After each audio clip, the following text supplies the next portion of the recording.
automatically do it. Any time that we we should be reimbursed. I think. Is it worth doing? Where's my script? At least enforce it. There's a lot of stuff up here today. Yeah, there is. Thank you. You get a lot for consent. I'm moving that up your way. Okay. Good morning. Back. Good morning. I'm silencing my phone. Good morning, and I'd like to call to order the Pasco County Board of County Commission 10 a.m. meeting of September 16th, 2025. At this time, silence all electronic devices and mute your microphones. Please rise for the invocation and the Pledge of Allegiance.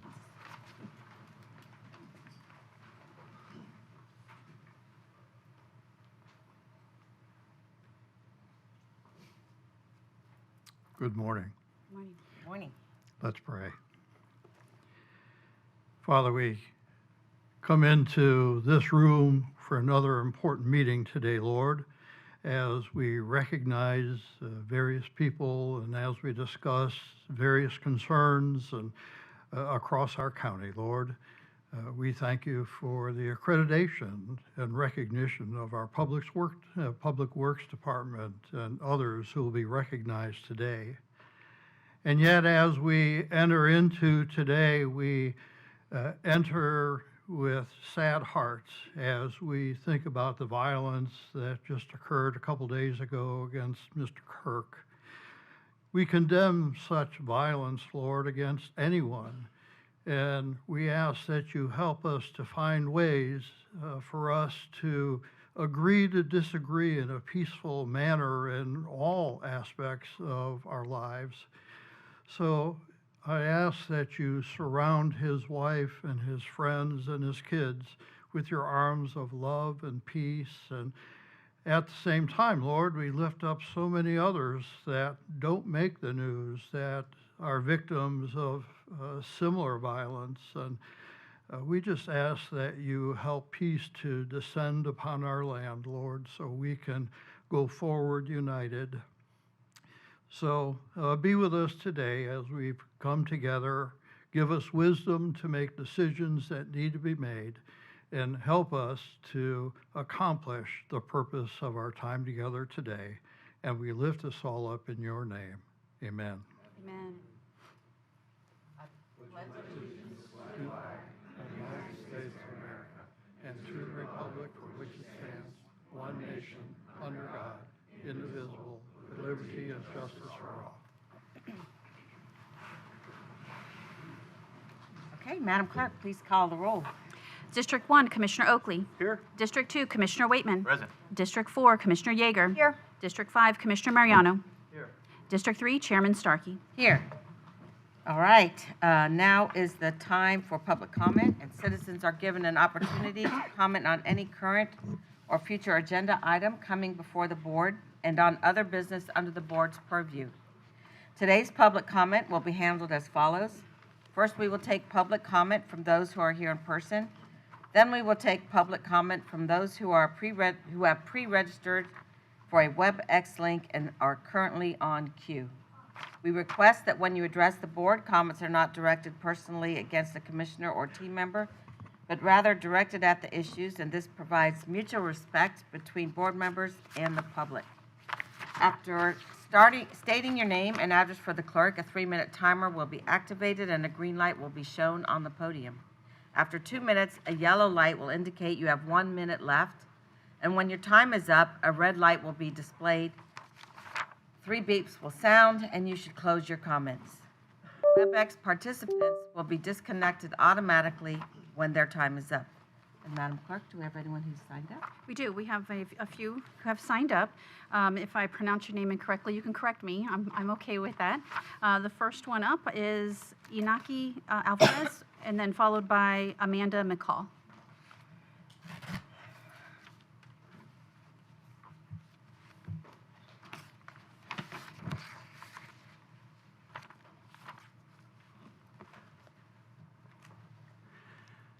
Hello, good morning. My name is Alvarez, Iñaki Alvarez, and I'm the 9218 Water Hazard Drive in Hudson. And I'm the president of the Fairway Oaks Homeowners Association. And with me is Annette, she is a board member. And good morning, and thank you for letting us speak here. The reason why we're here is because a year ago, in this room, we discussed a sale of property. Ryan Holmes was buying the closed golf course that exists in our community, Fairway Oaks. And in that discussion, we believe was agreed that the developer, as part of the sale, the land, 20 acres that is in our side of the golf course, was going to be given to the community free of charge. And the developer was going to help clear the trees, the pine trees, that were, especially in the retention ponds, that were placed there as part of the closing of the golf course, and that the county agreed to take the debris away at no charge to the community. So we are here just to confirm that that all is indeed. The reason we're here also is that we've heard from what we think are reliable sources that the sale is actually going to take place now. It was postponed from last March, and perhaps it's going to happen now in October. That's what we're hearing from reliable sources. So we thought we'd come the month before, address the county to please guide us and make sure that what was agreed to, what we believe was agreed to, indeed happens. And that's it. Yes. Some of you were in that meeting. I recognize Yes, so some of the. We don't typically engage during public comment, but someone will meet you in the back, and I think it's Mr. Engel over here, and he will discuss everything with you. Is that a yes or no, or is that? Mr. Yeah, I Engel understood will discuss with you. about that. We don't have the agreement in front of us. All right. Yeah. All right. Well, if that's the case. I appreciate it And then very you much. have your commissioner over here. Yes, I know. Yeah. Yeah. All right, thank you. Next? I'm going to take that as a positive, I hope. Although, I hope so too. all right. Thank you. Thank you. Amanda McCall, followed by Christina Wood.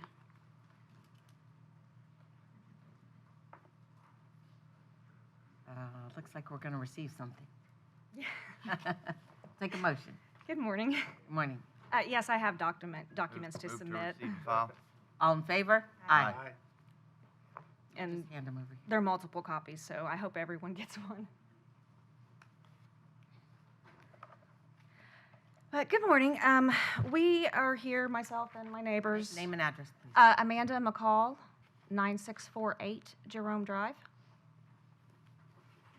You may proceed. Thank you. We're here about a nuisance property as well as health and safety concerns. Across the road at 9645 Jerome Drive. The owner passed away back in 2020. Taxes have not been paid. The property is still not up for sale.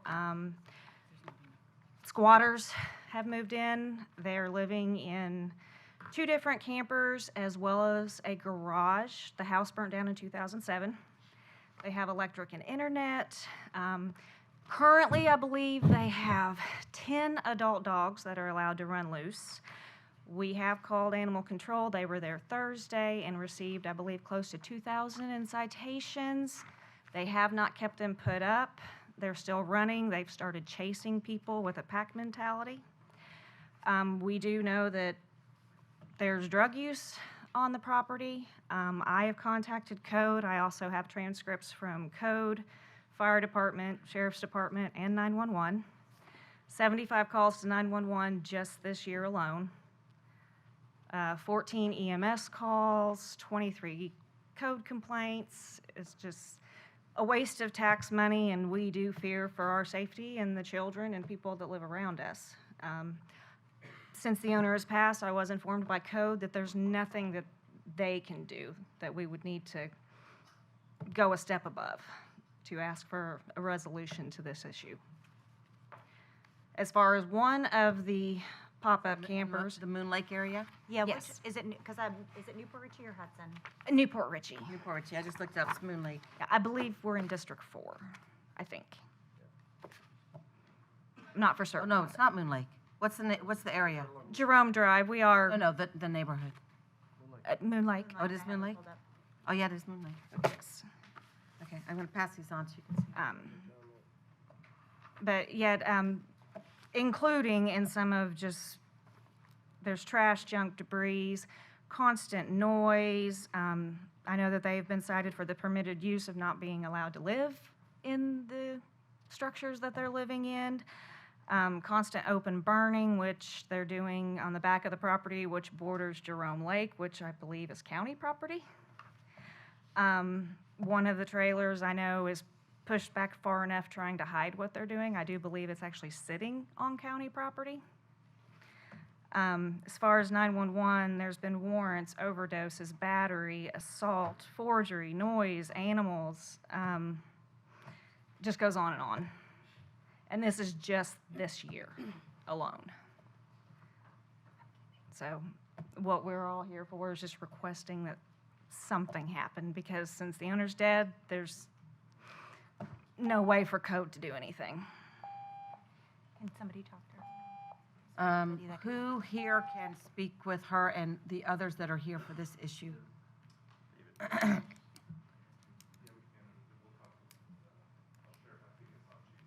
Thank you very much. Thank you. I hope it gets cleaned up. Yeah, we're trying. Yeah. All right, we have Christina Wood, followed by Alan Rose. If you're here for that issue, the head of our code enforcement is in the back there with the sheriff's representative, and they'll talk to you. Okay. Yeah, I'm going to piggyback off her. My name is Sure. Christina Wood. I'm at 9641 Jerome. I actually live directly next door to them. I have direct view of all the trash. I wake up in the morning, drink my coffee. That's what I see. I just bought this house 5 months ago. My husband and I worked very hard to move here, and our goal was to find peace. We were living in a very bad apartment complex over off of Ridge Road, Wintry Apartments. I'm sure people know about it. We moved out of there and got ourselves in what we thought would be a better situation. I have chickens, which I absolutely adore, who are getting attacked by these dogs. Code was, like she said, Code was there Thursday. I was out with the chicken on my lap yesterday. These dogs came running up to me. My husband got up, yelled at the dogs to go away. The woman next door started yelling for her dogs, and I yelled back, "You need to keep your dogs on your property." I don't want to have to take control of that situation on my property with the dogs, if you get my understanding with that. That's the last thing I want to do. I'm an animal lover first. But these dogs do have a mentality of a pack. They run around the neighborhood. I have videos even up to today of these dogs in rows of 5 or 6 going across my property, going through my yard. I have a dead rabbit now. My rabbit died yesterday because a dog was torturing it in its cage. I'm done. I'm over it. I've called police. They'd be playing music at 2 o'clock in the morning. My son, who's 15, is in high school, first year high school, ROTC, great student, does really well. Can't sleep at night because of the boom boxes in the middle of the night. 2 o'clock in the morning, 3 o'clock in the morning, and it's all day. I work from home. This music was starting at 5 in the morning and going until 8 at night. I was physically ill from the bass being in my room hearing this all day. The drugs, we'll be out there with our animals because we spend a lot of time outside with them. We're sitting out there and they're coming out of the camper, literally tweaking. And I hear people yelling in the camper about getting Narcan. I called 911. This has got to come to an end. Whether or not there's an owner involved, Right. they're causing a real big problem in our neighborhood, and we're not getting any rest. So, I will tell you, we are working on it. It's a huge lift, but we are on it. yeah, And I'm also having my aide meet you in the back along with them. right. And I actually called a couple weeks ago on the phone and spoke with you guys about this meeting coming in dealing with this, so, Okay, but we're going to try and help you as much as we can. perfect. Yeah. Thank you. Madam Chair, Yeah, there's a law passed by the legislature this past year about dangerous dogs.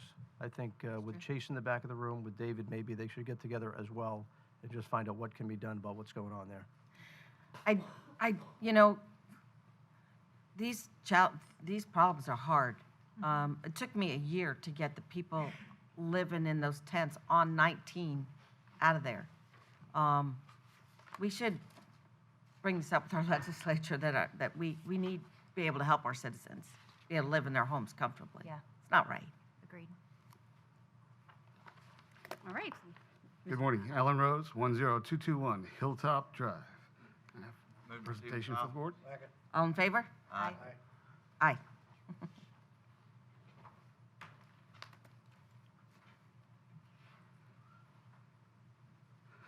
So good morning, and this morning I'm bringing to you, before you, stormwater management, West Pasco County in the Central Basin. Areas concerned: Golden Acres, Bass Lake, Cranes Roost, Osceola Heights, Griffin Park, Timber Oaks, Beacon Woods, Summer Tree, Shady Hills, Moon Lake, River Ridge, and Hidden Lake. All these communities are now prone to flooding due to a lack of waterways management at Bear Creek and the Cody River.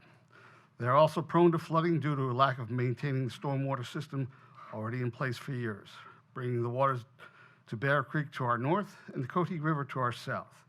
Just like Trinity to our south, repetitive flooding every year. Theirs is the Anklote River. All three of these waterways are over impaired water basins, mainly due to lack of flow and repetitive flooding due to not maintaining stormwater management stations in place. Our wetlands are being rezoned and built on throughout the area. Most recently, the buildings from Lowe's South along Little to the new VA, hardening the surface, and now the water flow that would naturally drain that way now flows to Rocky Sink. And Rocky Sink now fills up fast, where that used to be a natural drain from where we live over in Golden Acres across to Rocky Sink. You just naturally go that way. Well, now with all this development over here, it's pushing the water into Rocky Sink faster. And I just watched this last storm systems that we had. I watched Rocky Sink flow backwards. And I know Bass Lake, they were 4 feet high. Their docks were underwater. So I went to, well, anyway, more to this, the Hidden Lake Preserve has been sold to a developer, 500 acres of wetlands. I can only imagine how that will affect stormwater management and water quality throughout the ecosystem once it's rezoned and built on. There is new repetitive flooding throughout our basin. There hasn't been before. The basin is bordered to the north at State Road 52, to the south at Ridge Road, to the west Little Road, and to the east Moon Lake Road. Our wetlands throughout this basin in the northern section flow to Bear Creek. Wetlands in the southern section drain to the Coatee River through Rocky Sink and the Tanglewood Spillway, and Hidden Lake through the Port Douglas Drive wetlands bypass to the Coatee River as well. New flooding being experienced in Golden Acres on Casey Drive and Sunshine Boulevard to the wetlands normally flowing from Camps Woods south through Casey Drive, Sunshine, and Royal Palm east to the Tanglewood Spillway. There is a blockage between Sunshine and Royal Palm on Hilltop by the old VA Center. Lack of maintenance. Then to the north of Jasmine and Hilltop, and Jasmine and Nina Court, and filling the Star Trail. All right, thank you. Anyway, there's a lot there. Okay, I'm sure our stormwater folks will give this to them. They're here. We have Mike Garrett, followed by Pastor Troy Peterson. Good morning. Mike Durant, 4927 Caney Court, Port Richey, Florida. Yeah. Sorry, a little too close. Oh, I'm sorry, what was your address? 4927 Caney Court, Port Richey, Florida. All right, I'm a resident of Piflick Cody River Delta. It's been a long-standing history. It was first inhabited by Native Americans from the Calusa tribe. Over on Olsner Mound, there's artifacts dating back as far as 1000 AD for its fertile fishing grounds, clean water with its thriving seagrass meadows. It holds homes to many protected species, including the Florida manatee, bottlenose dolphin, Florida alligator, green sea turtles, and ospreys, to name a few. Sadly, our watershed has been overlooked and neglected for the past 70 years. With the development of industry and water runoffs that are impaired, waterways have killed our eelgrass. No maintenance to remove any sediment has ever been done. As late as 1980, Miller's Bayou was thriving with seagrass meadows, clear water, and now it's stagnant and often gets closed to swimming due to the warm temperatures and high bacteria count.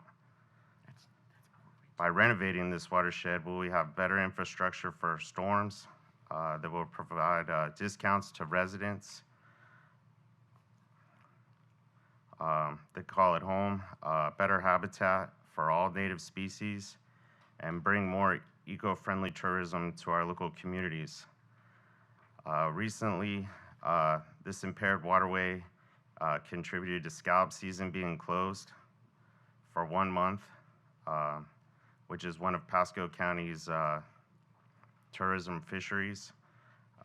Most recently, a staff member where I volunteer at the EMC got staph infection and had to miss work for a week.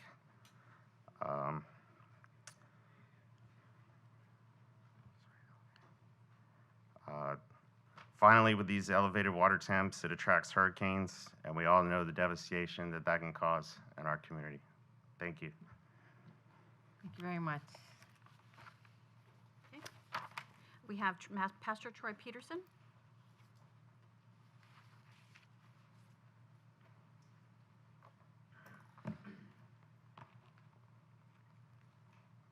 I do have some flyers for you guys.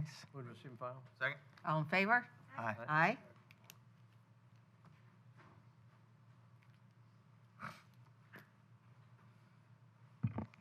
Troy Peterson, 8114 Leo Kidd Road, Port Richey, Florida. That's Light of the World Tabernacle. I am also one of the pastors for Somebody Cares Pasco. And the flyers that I'm handing out here first would be the Care Fest. Many of you guys remember Care Fest. We've been doing this about 20 years.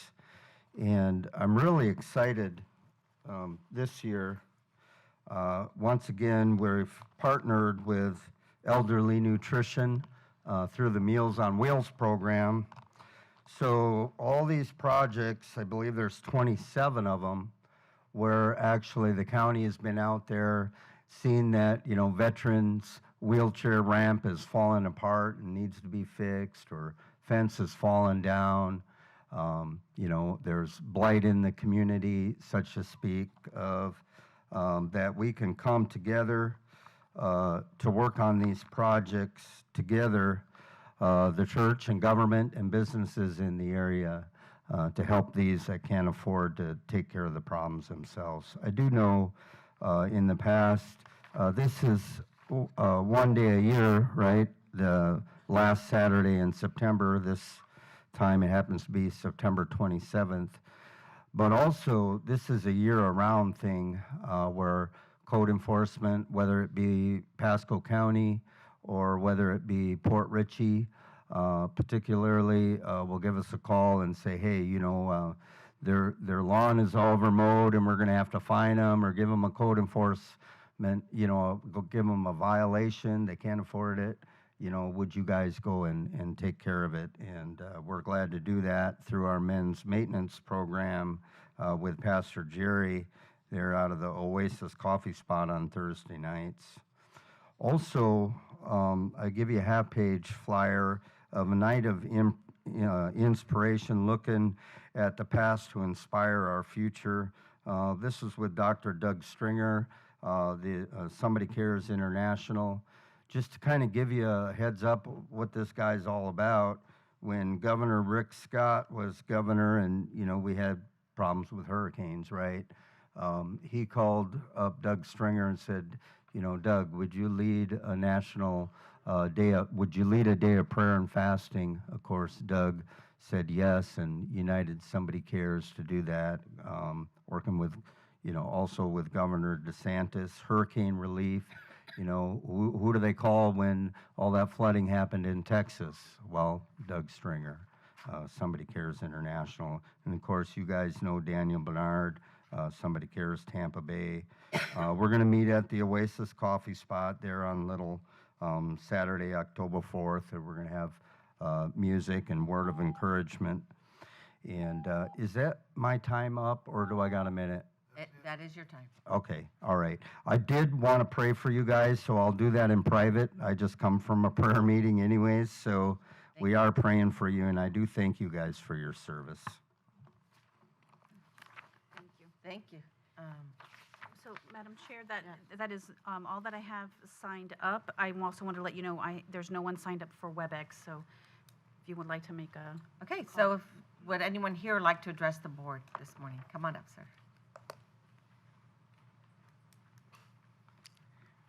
Before I start, my name is William Justiniano. I would like to read a Your script. address, please. Huh? Your address? 27740 Mulholland Court, Wesley Chapel, Florida, 33544. Romans 13, from 1 through 3. Every person is to be in subjection of the governing authorities, for there is no authority except from God, and those which exist are established by God. Therefore, whoever resists authority has opposed ordinance of God, and they who have opposed will receive condemnation upon themselves. For rulers are not a cause of fear for God behavior, but for evil. Do you want to have no fear of authority? Do what is good, and you will receive prayers from the same. I came before because I had a problem, but I think God brought me again over here. I've been coming here a lot of times. And there's a such thing, honorable people from authority and management, that needs to be addressed. As an attorney has his responsibility, if he doesn't follow the rule of law, he comes in condemnation. The same thing, we follow God and the Word of God, because even though that many people don't know how to interpret it, but as a building code does not follow his book, there's a problem, because then it brings condemnation to the people that they serve. The same thing, the law. If they don't abide by their law, who they're going to be following? I follow the law of God, because this is we're binded by God. So the problem is the building code is not followed. And nobody else other than the people that follow the book, if you follow the law of the book, the ordinance, then it brings condemnation to me, and then it brings condemnation to the rest of the people as a domino effect. Thank you. Thank you. I think you were the gentleman that had the issue with the windows. Yes, I I am. remember you. All right. And if it's not followed, I don't expect nobody to tell me, I'm sorry that when I preach God's word, I stay in God's word. When I was in the military, I followed the law, the legal law of being in the military. So I expect everybody else to follow the code. I hope I put myself. Thank you. Thank you. Thank you. Is there anyone else here that wishes to speak to us this morning?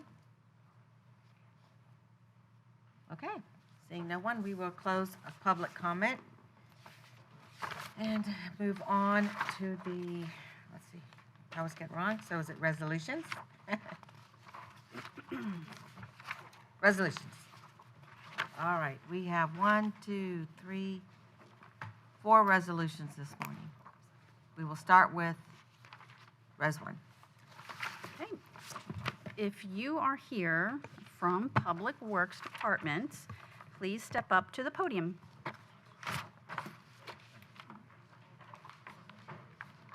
And I'll hand you this paper. You can get it after. I'll bring it down to you.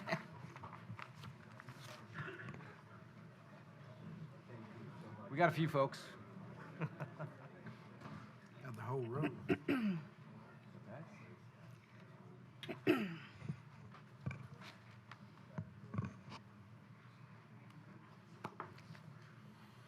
All right, I'll go ahead and read the resolution.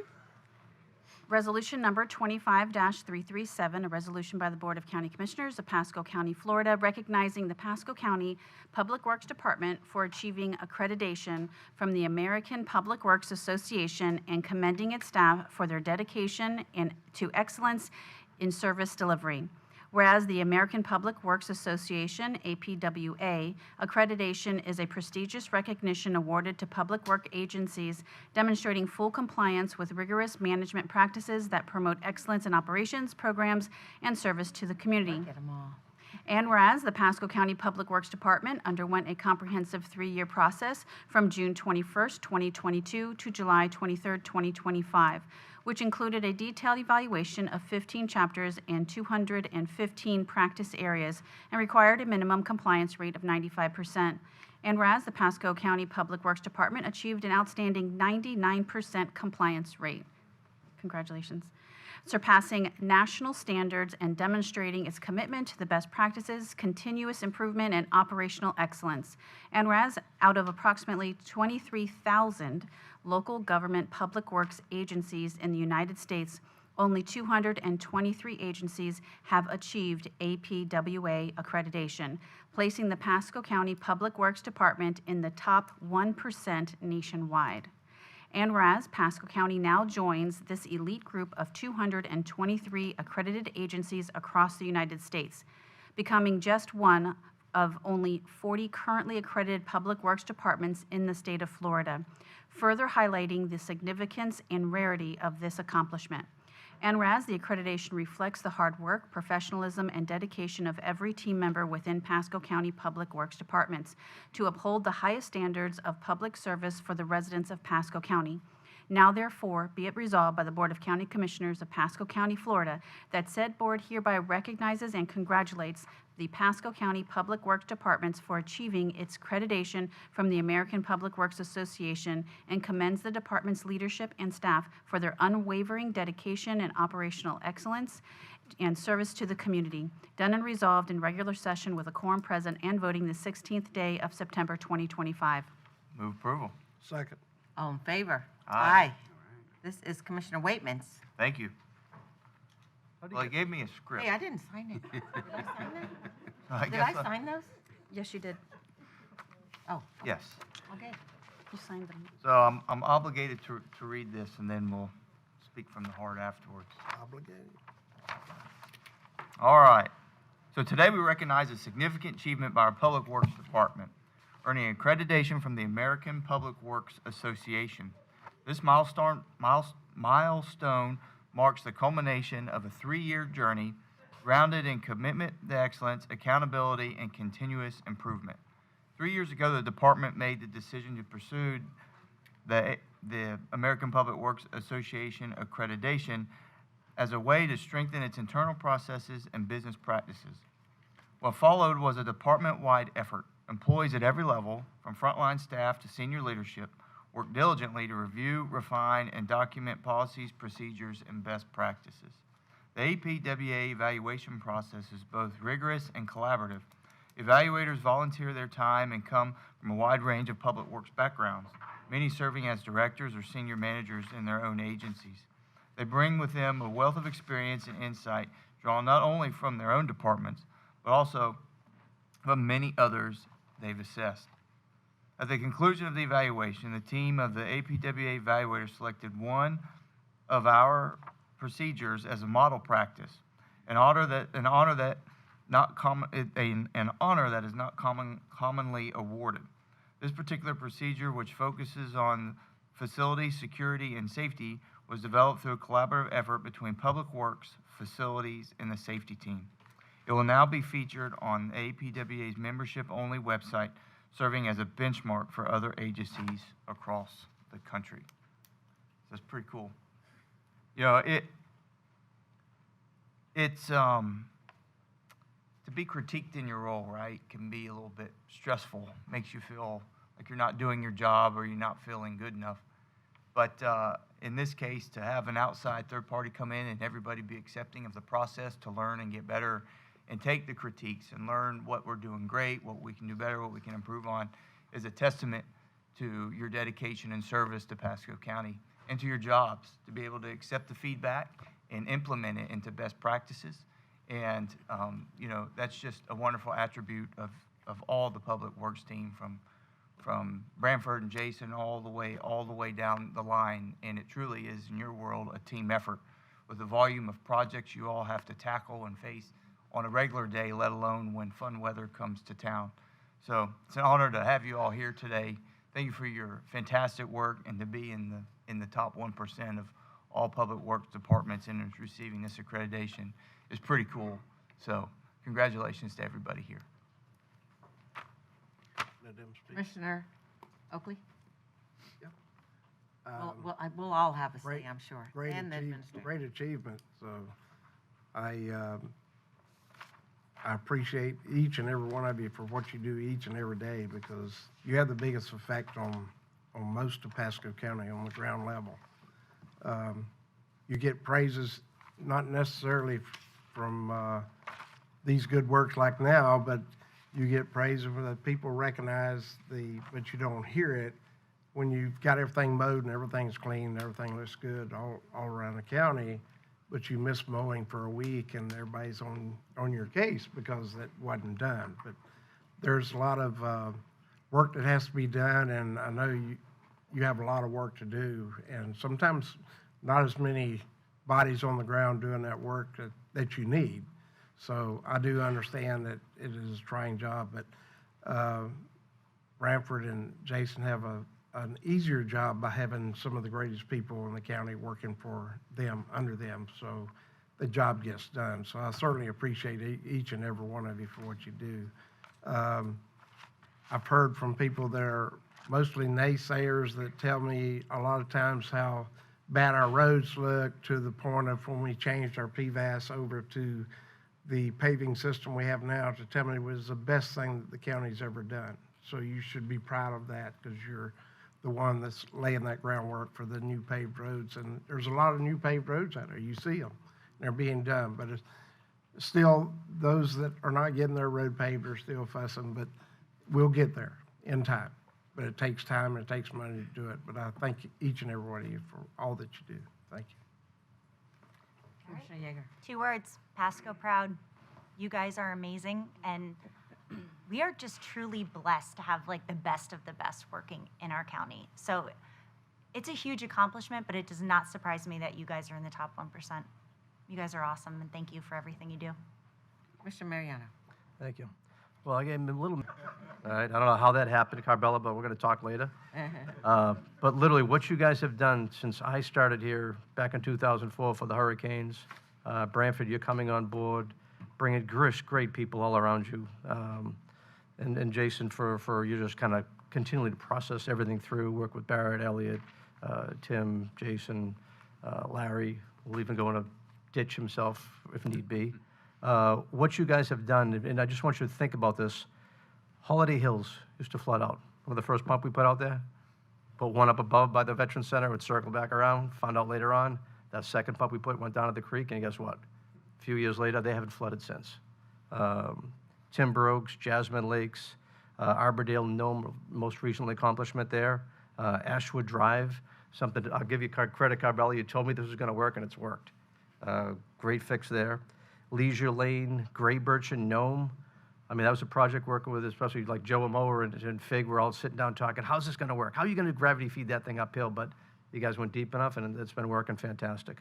I know we're gonna work on Sea Pines and Green Key. We've got funding in place for one. The other's gonna work on for the state, and hopefully the state gives us the money to get this done, because it's a project that, those two projects so close to sea level, tough to get it to convey to flow, but it can work. And what we've done is set up, it should go. Hopefully we'll get the support. Bear Creek is on the agenda today, that we're putting the money in to start that part of the project too. So that's Griffin Park. Commissioner Oakley, remember way back when you were campaigning? You were over in Griffin Park? Commissioner Oakley? Yo. You were over in Griffin Park with me when you were running for office? And you were over in Griffin Oh, the Park, we first found out time the I ran, flooding, the yeah. big We're waiting in settlement order with knee deep. Bear Creek. Because you're being there, that project's now coming to fruition. Double Hammock Basin, I know that's another one that's just talked about by Alan Rose, another big project coming up. So I just want to say, in all the years, what you guys have done, you should be so proud of. You have taken us out of the spotlight all the time in the news, even our Labor Day weekends where what pops out, whatever. Now we've got things in place that solve so many issues. You really should be proud of what you've done. The accreditation is great, which was, by the way, I don't know why I didn't get interviewed for that either, but it's all right. I got a little chip, it's all right. But literally, what you guys have done is absolutely phenomenal. I can't tell you how much I appreciate you, and I know the citizens do, so thank you. Okay, and now it's my turn, and I'm not gonna name every single project. But just know, I know, I don't think we've had water in anyone in Thousand Oaks for quite a while, so things have gotten much better. I'm always happy when I see you guys out working, and making sure that our conveyances are working right, and I know we all get a little heightened when a storm is coming, and you guys have to put in a lot of extra hours during those times, so I'm very grateful for your service to Pasco. Congratulations on your recognition, and even, Commissioner, even just today, I got an email thanking us for some roads that were paved, so I think the people are generally happy here in Pasco County. County Administrator? Thank you, ma'am. I think first and foremost, I want to thank, Branford and I were in very different jobs when I think this originally came forward. So I want to thank Branford publicly for having the vision and the wherewithal to see that this team could achieve that. And that was many, many years ago. Mr. Mickle, I want to thank you too for your leadership in pushing this forward and getting it across the goal lines. And more importantly to the team, as Commissioner Yeager pointed out, we always knew this. It's great to have the affirmation of that, and just very, very proud of everything that you have done. Honestly, it amazes me. I get goosebumps by it. Particularly proud, I didn't know about the safety benchmark, and safety is very, very important in this organization, and as a people-centric culture, it's the #1 thing that we can do to take care of our people is to provide them with a safe working environment. So the fact that that is the standard that Pasco County has set makes me doubly proud. So just thank you all for everything that you've done and getting this where we've gotten it today. I taped all of that on my phone accidentally. We tape it too, so that's okay. All right, go ahead and All right, address the I'll try to board be and mindful of your time. we'll send, I'll be quick. Chairman, thank you very much. Commissioner Waitman, thank you for sponsoring this. Thanks to all the board. You're truly partners with us and everything we do. We really, really appreciate your support because it's genuine. You really do support us out there, and it shows. Mike, thank you for the support that you've given us. Branford's going to hate this. I know there he is. He's hiding back there. But he was the vision behind this getting off the ground in the first place. He's had experience with this in other places, and then thought that it was a perfect time for us here in Pasco County to do this. He put the train on the tracks for us, provided the leadership, and here we are today. So I just want to really thank him and point him out because we wouldn't be standing here today if he wasn't initially the one to get this going. I want to thank all the branches too because everybody is part of this. This isn't just Public Works. We worked with everybody from parks and facilities to fleet, and across all the branches we've had to work together. The APWA, we have some folks here. Want to thank them, the auditors who helped us, and a couple of name checks real quick. I know we don't have so much time, but we have a couple of really key people here that were part of the process that are no longer with us here in Public Works. I don't know if anybody remembers Alice and Ryan. He's still with the county. Laura. We have Joseph. I don't know if he's here, but then. Of course, I can't forget about our own Justin here, who kind of led the program for us. Our safety team was instrumental. But the main people that I want to point out today, and that's why they're here, are our field teams. I mean, you have a section of maintenance supervisors, labor supervisors here. These are the guys who make all this work. This award of excellence that we have for our practices, it means nothing for us in the office, really. I mean, it's these guys who make it all happen. They're the ones that are fixing the roads, filling the potholes, helping us when we're flooding, doing the mowing of the ditches. Everything, that was all a practice. All of that had to be brought to the table by the auditors to show that they're doing that in a extremely high level, to the point of excellence. And as Commissioner Waitman pointed out in his initial speech, 99% of our practices were initially accepted up front. It's pretty awesome to be part of it. I can't really take much credit because they did everything. And I want to make a quick joke. We were talking just before, really about developing a standard practice of excellence to deal with all the questions that we get on board meeting day. So we're going to be working on that. We're going to be putting that into practice here pretty soon. And if we have just a second, I wanted to bring up the chair and vice chair of APWA Florida, Wow. our West Coast chapter. They're both here. I think. Hey, I wanted to make a joke too. Not all heroes wear capes. All right. There you go. Thank you. You guys are amazing.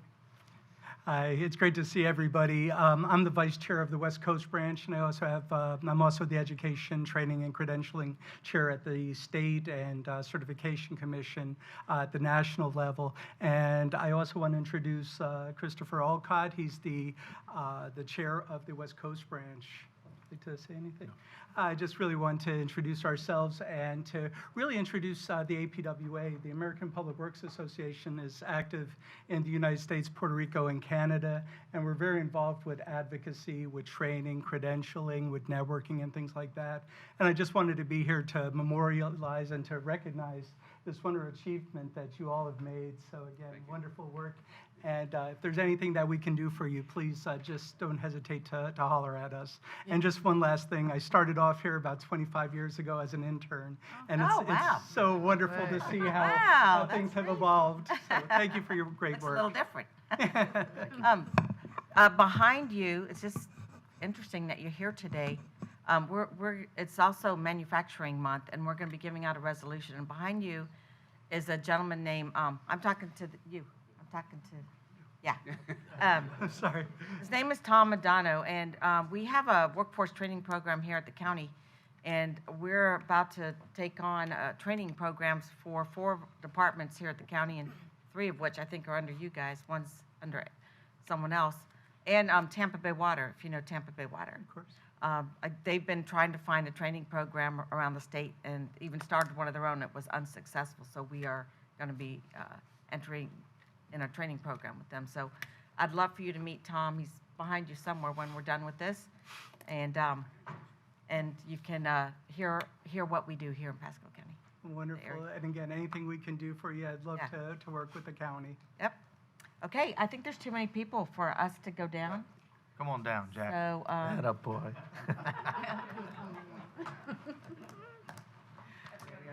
Oh, I had a closing speech. No, I'm just kidding.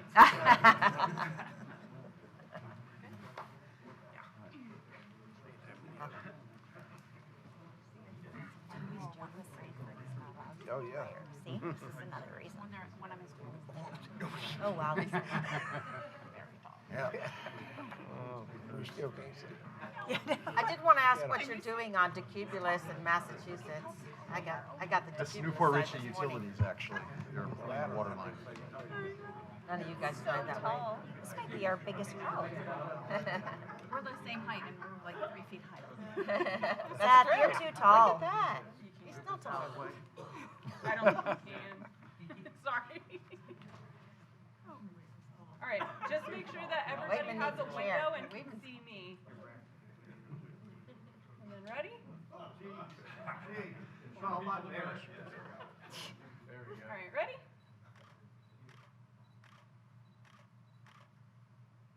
Let me know when you guys are good. Good.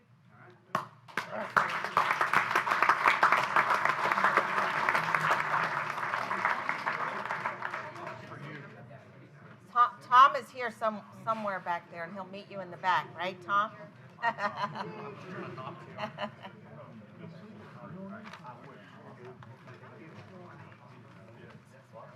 Well, actually, Yeah, so I'm gonna need a second to, Got any more water?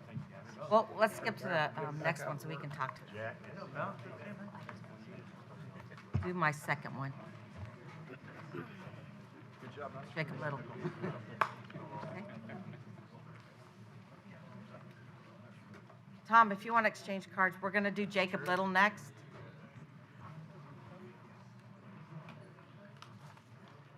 all right, so if Jacob Little could come to the podium, please.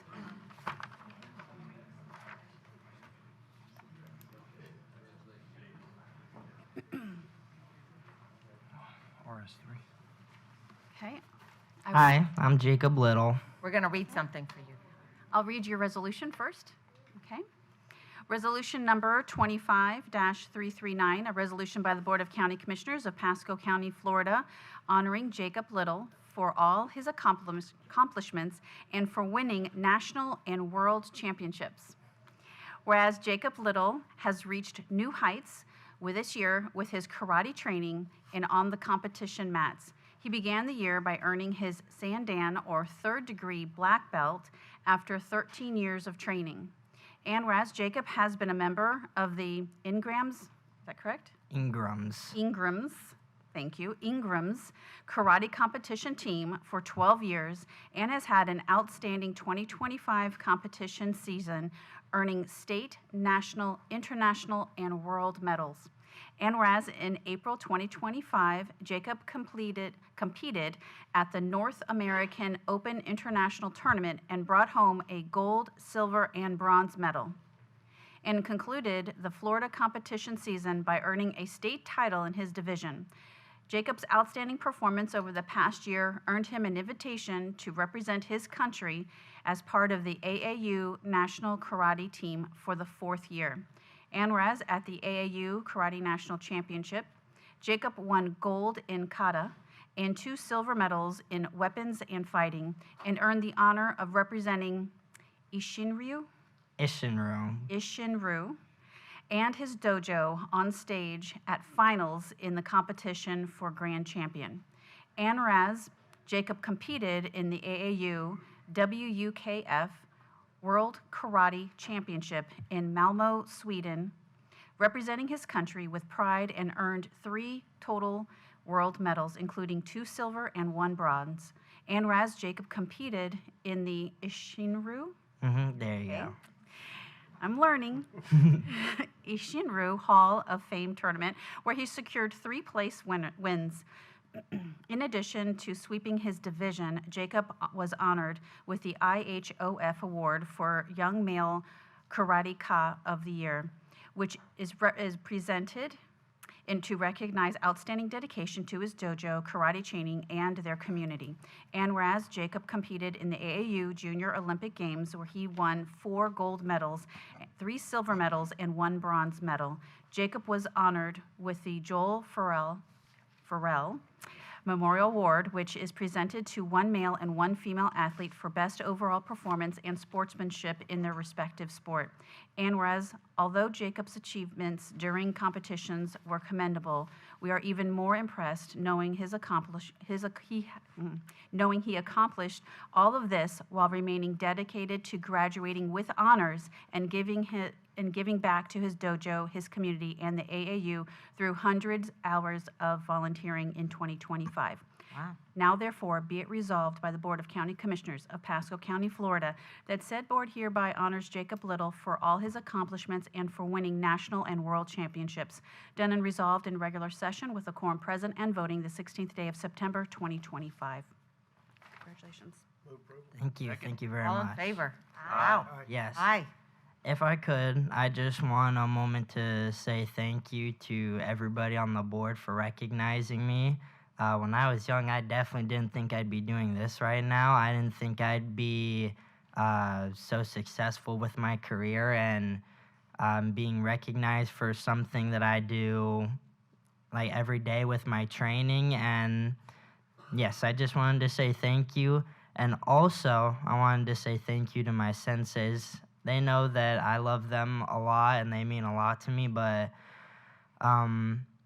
a lot of the things that I have accomplished, I wouldn't have done without them. The Lord only knows how many hours and how much hair I made them pull out when I was younger trying to get me to look good. Well, this is quite an achievement. Really, really proud of you. But this excellence in athletics that comes out of this county is kind of a shock, right? Does anyone else want? Yeah, go ahead. Well, first of all, Jacob, congratulations. You are one heck of an athlete. And I just questioned, my son used to do karate, so how many hours a week do you plan, like do you train in the dojo?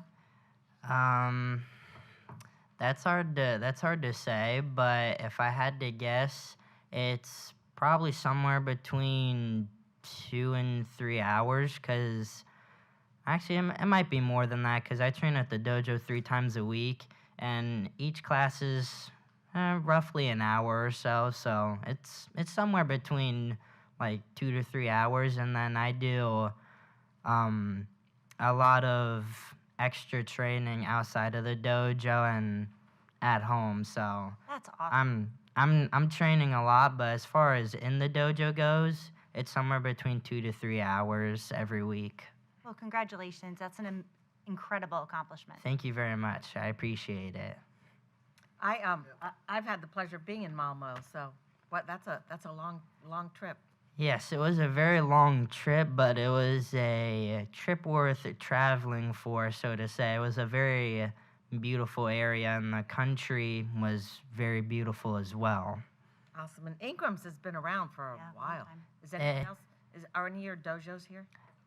Yes, my senseis, they're in the back there, but they have definitely been around for a very, very long time, and I'm one of their many students who appreciates them very much.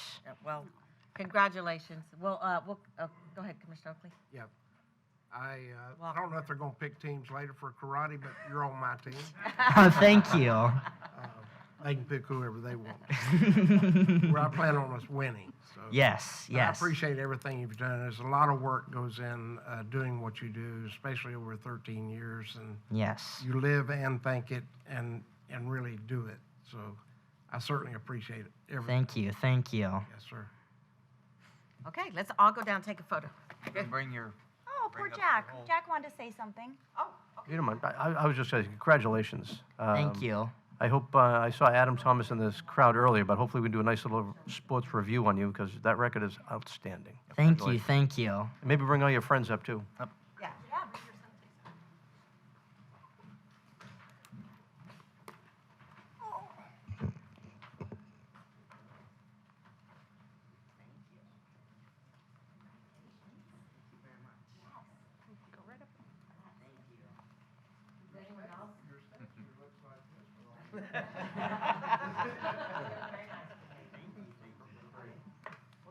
We'll take one with him and then we'll take one with everybody. All right. Jacob, step on back.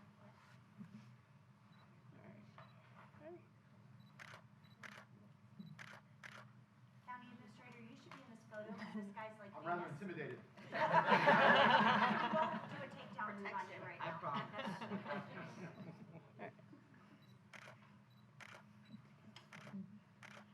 Okay, anyone else who wants to be in the photo? If you could split sides. 50 years. I knew it was a long time, yeah.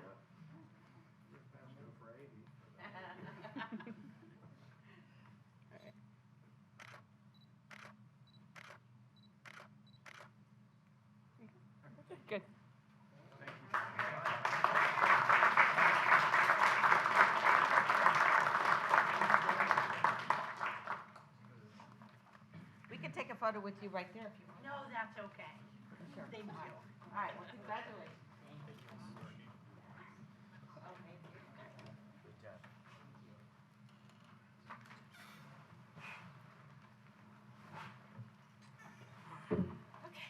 Now we'll do Res 2. All right, if you are here for Manufacturing Month, please step up to the podium. Need another frame.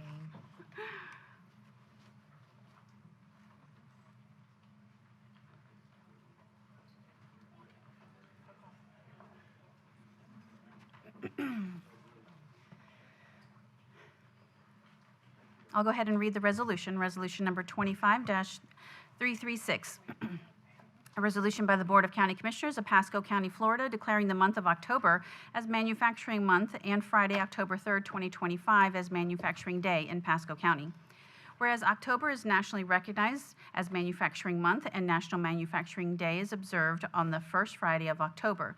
Throughout the month, manufacturers across the county host students, teachers, parents, job seekers, and other local community members to open houses, plant tours, and presentations designed to showcase today's advanced manufacturing technology and high-wage career opportunities. And whereas during National Manufacturing Month and Manufacturing Day, we commit to strengthening and supporting the manufacturers and hardworking manufacturing employees of today, as well as the manufacturers of the future. And whereas the priorities of Manufacturing Month are to change the perception of careers in manufacturing to reflect its true status as the most advanced high-tech industry in the country, reestablish the U.S. as the global leader of manufacturing education, advocate for education and job training policies that strengthen the U.S. manufacturing workforce, and inspire the next generation of manufacturers. And whereas Florida is taking steps to diversify its economy and strengthen its workforce by establishing a plan to invest in skills-based education to make Florida #1 in workforce education by 2030, so that companies can continue to draw from an outstanding pool of talent. And whereas Pasco County is fortunate to be home to many great manufacturing businesses, some of which are world leaders in their respective fields, along with the Bay Area Manufacturing Association and AmSkills, whose mission is transforming lives and strengthening communities through technical training and apprentices.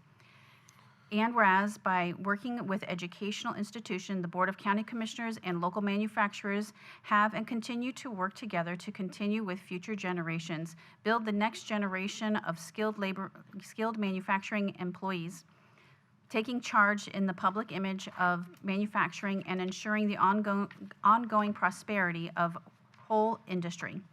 And whereas Manufacturing Month and Manufacturing Day serve as opportunities to recognize all professionals, agencies, and organizations who bring value to Pasco County's manufacturing industry and economy. Now therefore be it resolved by the Board of County Commissioners of Pasco County, Florida, that said board hereby declares the month of October as Manufacturing Month and declares Friday, October 3rd, 2025 as Manufacturing Day in Pasco County. Done and resolved in regular session with a quorum present and voting the 16th day of September 2025. Move approval. Second. All in favor? Aye. Aye. Commissioner Oakley, I'll start with you. Do you want to say anything? Good afternoon.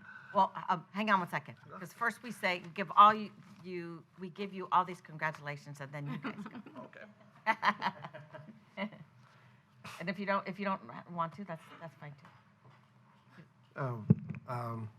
Certainly appreciate everything you do. It's hard work, and it's been a long haul. I know Tom's been through it over the years, working hard, and it's finally coming to a lot more fruition than we've seen in the past. So a lot of good works and a lot of good things happening in this area. And who we appreciate have here, just so everyone knows, maybe I'll have y'all introduce yourselves first, and then we'll say something, because we have Bama here. Every one of you, if you don't mind introducing yourselves. Morning, Commissioners. Turner Arbor from the Pasco ADC. Happy to support the month through our Workforce Connect program and show all the additional opportunities in the county for jobs in manufacturing. We have over 400 in the county. Happy to support. Yeah. Good afternoon. I'm Beth Gallick with the Bay Area Manufacturers Association. We're here to advance Tampa Bay manufacturers through workforce development, networking, education, advocacy, and technology. Happy to be here. Thank you so much for this recognition. Good morning. My name is Kelly Kitson, and I'm the Youth Workforce Coordinator for Career Source Pasco Hernando. We're very happy to come back. It's been about 10 years now we've been supporting this initiative, so we're always happy to support manufacturing in our counties. Good morning. Wendy Villa, PHSC, Outreach Director with Workforce Division. Thank you. Good morning, Ryan Guessman, Pasco Economic Development Council. These programs are absolutely fantastic to leverage as we recruit new companies into Pasco County in these advanced manufacturing areas. So thank you for all you do. And then if you want to just introduce yourself, but then you can address us after we address you. Because I know you have some words you want to say to us. And My name is Bobby Ralston, CEO of RJ Manufacturing. so that's who we're thanking here today. So if anyone else has any words, then I'll say something. You left Tom off. Oh, yeah, Tom. Well, y'all know Tom. Who? Y'all know who Tom is. But go ahead, Tom, introduce yourself. Tom Madonna, President and CEO of AM Skills. Okay. Yeah, thank you, Chair. No, thank you all for showing up to work every day and teaching others how to show up and come to work every day. It's such a critical piece of our social infrastructure here, not just in Pasco County, but in Florida and around the world. So thank you for investing in the future and also investing in yourselves so your doors can stay open. So glad y'all are here today. Commissioner? Well, first of all, congratulations. I am a super huge fan of, I think I made up a new word. Anyway, super huge fan of the Career in a Year. I encourage students and adults, to seek out opportunities like manufacturing so they can go right into the workforce. And even if they choose the college path, they can earn a higher wage as they're going to school. So I absolutely love everything you guys are about. So good job, and keep up the recruiting and teaching our students. Thank you. All right. I just want to say, Commissioner Stark, you could actually be up there as well, what you've done over the years. Tom, from you've taken this program, what you've done with it has been actually amazing. The progress is just incredible every step of the way. Mike, I hope you have our policy, our advertising people that are going to promote this and take this so we can get it to the state. I know you guys are under a little bit of attack right now, but I'm going to tell you, what you guys have done is phenomenal. Commissioner Stark and I have been working with our lobbyist, Slater Bayless, on trying to make sure that we get the support. It may not be exactly what the state anticipated. COVID slowed things down, some things going, but your apprentice program that's coming along and what you've done for trainings. I hope you'll talk about all the trainings that you've done. You've provided so many opportunities, and for a commission that has a slogan of bringing opportunities home, you guys embody that better than anybody. What you do for people to improve their quality of lives, from ladies that could be homeless, just people that just may not be able to find another job somewhere else, creating these things, the opportunities. What you're doing is absolutely phenomenal. I know Congressman Milaraka supports you 100%, and we're going to keep fighting for you guys every step of the way because you're doing a phenomenal job. And I just want to say, when I first got involved in the manufacturing world, well, first of all, my parents were manufacturers. My mother, my grandmother, my aunts, they were clothing manufacturers. And my stepfather was in armaments. And like you are, all those jobs went overseas. Miami was a huge manufacturer of clothing when I was growing up. That was my first job, working in my grandmother's factories and then my mom's, cleaning sewing machines and then sewing and packing and labeling and it was one factory after another working there, and I don't think you'd find one there now. So to see all these jobs go overseas and to see what I think the precarious position the United States put themselves in by letting all these jobs go overseas is not good. So that's one of the reasons why I got into workforce training for manufacturing, because I just felt these jobs need to come back home. And then we had COVID, and then no one could get anything. So I think, it's that ball is rolling faster and faster and harder that we need to know how to make things. Last week I was on a ship called the Victory Ship. It's down in Tampa Harbor there. We built that ship in World War II in 54 days. A ship, engine rooms, it's one of the last few World War II ships that still function. But but we built that in 54 days because we needed them. And we just love our manufacturers here in Pasco County. I know when my husband was head of the PEDC and I was doing all this work in manufacturing, he said, "Why do you care so much? It's only 4% of our jobs." And now look at us. We know these are great jobs. We want to help our local manufacturers any way that we can. And we're just so happy. This is one of my favorite. This and the trails, when we do, Bike Month and Manufacturing Month, those are my favorite ones. So I'm glad to honor you here today. And would you please come up and address us? Good afternoon. On behalf of everyone at RJ Manufacturing, I want to express my sincere thanks to the Pasco County Board of Commissioners for the special proclamation recognition of October as Manufacturing Month. It is an honor to stand here today representing not only our company, but also the thousands of dedicated men and women in Pasco County who work every day to make things, literally things. From aerospace components to medical devices, from precision machining to cutting-edge technology, manufacturing is alive and thriving right here in our community. At RJ Manufacturing, we are deeply committed to the future. That is why we continue to invest in advanced technology, workforce training, and partnerships with local schools and technical programs. We believe in growing not just our business, but in the growth of opportunity in across Pasco County. This proclamation award is more than recognition of what we do. It is a reminder of who we are. We as builders, we are the problem solvers, we are the neighbors, and together we are creating something that will last far beyond any 1 month. So again, thank you to the commissioners for your continued support of manufacturing industry and for your commitment to the economic strength of our region. We are proud to be a part of this community, and we're excited about the future holds. Can we announce any kind of contract signing, or do we know yet? We have a large contract. It's probably going to go to at least 7 years. It's weapons manufacturing. We are about to close one of the 12 contracts within the next 35 to 45 days. That's so awesome. That's the DOD contract. And, we had 2 other DOD-related businesses move into the county last month. So we are, as I said on the phone to someone who's helping you pull all this together, anything that we can do at the county to help you stand up, because I know you have to get a lot of machines stood up pretty quickly. Yes, we do. We are there. You can use the AmSkills ones, and we have lots of ideas to make sure that you stay in the county and that you're successful. I'm not going anywhere. I'm happy here. Yeah, we are with you. Okay, let's go down and hand these out. I have 2 of these. Does this go to Bama? I can always get Tom one. I don't know who gets these. Maybe ours. Maybe, give it to them. Yeah, we'll stay down.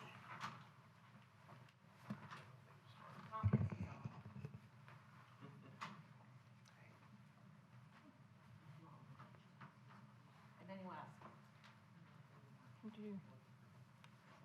Perfect.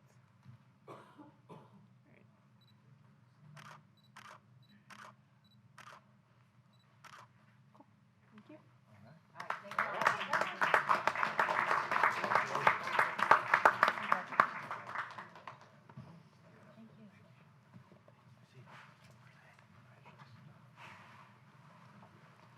Okay, our 4th?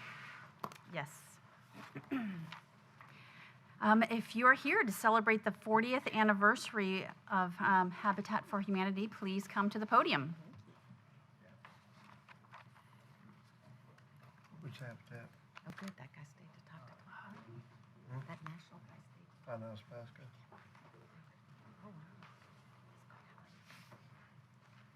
All right. I will go ahead and read the resolution. Resolution number 25-338, a resolution by the Board of County Commissioners of Pasco County, Florida, honoring and celebrating the 40th anniversary of Habitat for Humanity, Tampa Bay Gulfside. Whereas in 1976, Millard and Linda Fuller founded Habitat for Humanity International in a small Georgia farm town of Americus, and whereas seeking to put God's love into action, Habitat for Humanity brings people together to build homes, communities, and hope through affordable home ownership. And whereas Habitat for Humanity currently operates in more than 70 countries and in all 50 all 50 states, including the 47 affiliates associated in the state of Florida. And whereas Habitat for Humanity, Tampa Bay Gulfside, broke ground on their first home and was recognized as an official affiliate in 1985, marking the beginning of a new era in affordable home ownership in the Tampa Bay region. ANRAS Habitat for Humanity builds and sells homes at a 0% interest rate to income-qualified households who are unable to qualify for a traditional mortgage. ANRAS, to ensure future success, homeowners are required to contribute at least 350 sweat equity hours and attend a minimum of 36 home buyer classes. And whereas, ultimately leading to generational wealth, Habitat owners elevate their quality of life through affordable home ownership. And whereas in the spring of 2024, Habitat of Humanity Tampa Bay Gulfside was selected to expand their service area to include Hernando County, allowing them to serve more families in need. And whereas based on new home construction, Habitat for Humanity Tampa Bay Gulfside has been recognized as one of the top 3 producing Habitat affiliates nationwide for 5 consecutive years. And whereas with the help of volunteers and community partners alike, Habitat for Humanity Tampa Bay Gulfside has served over 1,150 families and will be building their 1,000th home this year. Now therefore be it resolved by the Board of County Commissioners of Pasco County, Florida, that said board hereby celebrates the 40th anniversary of Habitat for Humanity Tampa Bay Gulfside, done and resolved in regular session with the quorum present and voting the 16th day of September 2025. Move approval. Second? All in favor? Aye. Was this yours? Yes, it's mine. New board member. I am just so, what'd you say? I said you should be a new board member. I know. Oh my gosh, I love this so much. 40 years, 1,000 homes. I love everything about your organization. I love the sweat equity. Most of all, I love that in the foundation, the Bible, you know, and how you pray over every home and how these recipients are just so thankful. Without you guys, they would not be able to have a home. They'd be stuck renting. And it's just, you're just a huge blessing to our community. And you know, it's all done by volunteers. And I love that we can take empty lots and places and you're truly transforming communities and lives. And these parents have something they can pass down to their children, and they would never be able to have that. And I know lately, you know, it's a lot of teachers and police officers. I mean, that's some of your target market. And for 0% interest is incredible. Like, it's truly a gift. I've looked at so many of your homes, and I just go, wow. Like, I mean, I want to move into one of them. They are beautiful, absolutely beautiful. The opportunities are endless with you guys. I really look forward to working with you guys to get more space in Pasco. And I look forward to a long partnership with you guys. So, Commissioner Mariano? I say congratulations on 40 years. Tremendous what you're doing for a lot of people. Thank you. Yeah. Commissioner Oakley? Yep. Yeah, congratulations on 40 years. A lot of work goes in 40 years to provide homes for people that are less fortunate. And they actually work and spend time and hours on their home to be able to have that home. So there's a lot of sweat and hard work going into that, and a lot of heartfelt feelings for a lot of things that make their dream come true for having that home. So I've been a part of the East Pasco Humanity group for a long, long time and been to a lot of their house openings, very similar to yours. So it's the same work. So I certainly appreciate the organization and what y'all have done. Commissioner Waitman? Yes. Well, so you started in 85 and talking about 40 years. I was born in 86. So now I realize I'm knocking on 40 years myself. But a little sobering moment there. Baby. But no, congratulations. Congrats on 40 years. So the commissioner and I were both at your celebration the other night, the unveiling of a HGTV special. What is it, a home in 100 days? Oh. No more. Well, it's going to be shown when? September 30th. Yeah, we won't say what happened in it, but it is filmed locally. Great event, great night, and you know, I've long been a fan of what you guys do. My brother-in-law's on your board.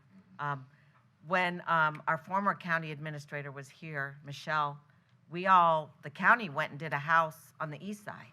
It was on the east side. But I don't know if the county's done, I know our office has done some, and with our legislators, but I don't know if the county's done one, so be sure and rope them in. We're just very glad that you're here. You guys keep growing and growing. It's crazy. But we're all looking forward to the one across the street. I think you're going to be breaking ground on that one quickly. And during my commission moments, I will show the road that I'm hoping to get connected to help the residents that move in there, so those kids can easily get to school without having to go all the way around. So come on up and address us, and congratulations on such a monumental feat, over Awesome. 1,000 homes. Thank you, Chairman Starkey, and Commissioner Yeager, thank you so much for championing this. We really appreciate the support, and we appreciate the support from the entire commission. So thank you, Pasco County, for the continued investment in affordable home ownership. We will be breaking ground probably within the next couple months on the project across the street off Little Road. We're very excited to get that project going. We built 88 homes this past year in our service area. 15 of those were in Pasco County, and we feel like there's so much more opportunity for us to partner with not only the county, but the community to build more homes. The families we serve, they do receive a zero interest mortgage, zero down payment, zero PMI, so no private mortgage insurance is required. And it really is a great way to anchor these families in the community.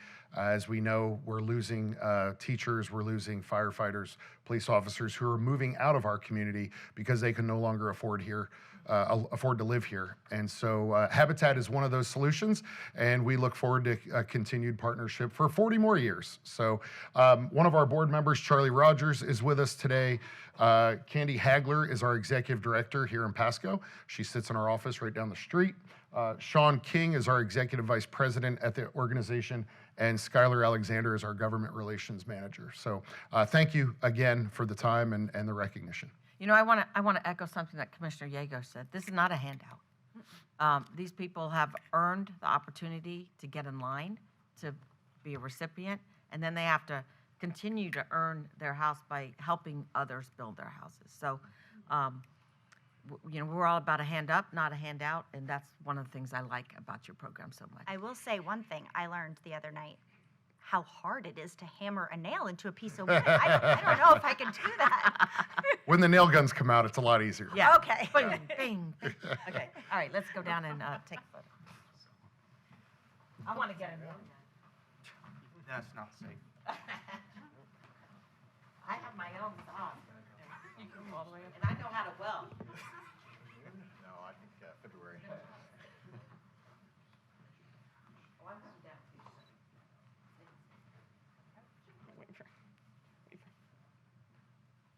All right, ready?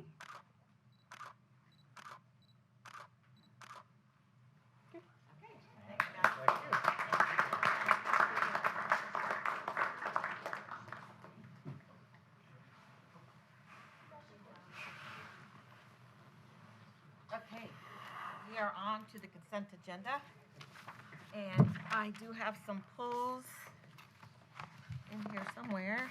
Let's see where we are. Thank you. Oh yeah, there it is. We have C66 by Keith Wiley, C8 Commissioner Mariano. These are all pull and discuss. C14, C43, and C67. Are there any other items that anyone wishes to pull? Seeing none, I'll take a motion for the consent agenda. Move. Second. All in favor? Aye. Mr. Wiley. Good morning, Keith Wiley, Parks, Recreation, Natural Resources, C66. We had to correct the awardee's name throughout the documentation. Well, I went to this when my oldest kids were, let's see, they're 42, so they were like 5 or 6 or something. So that was a long time ago. Yeah, it's been around for a while. Correction. Yeah. Second. I'm amazed it's still going on. All in favor? Aye. Are they still doing the turkey legs? Yes, they are. Yeah. They're not as big. Oh. Yeah. Thank you. All right, thank you so much. C8. Thank you, Madam Chair. The reason I pulled it, I talked to JP about this, and JP coming up. Wow, $1 million. I asked him for the data as far as like what was being done Yeah. with the unlicensed contractors. When we had the hurricanes going on, I mean, I had like call after call about people doing work without permits, going on. And when I asked for the data, the chart I showed was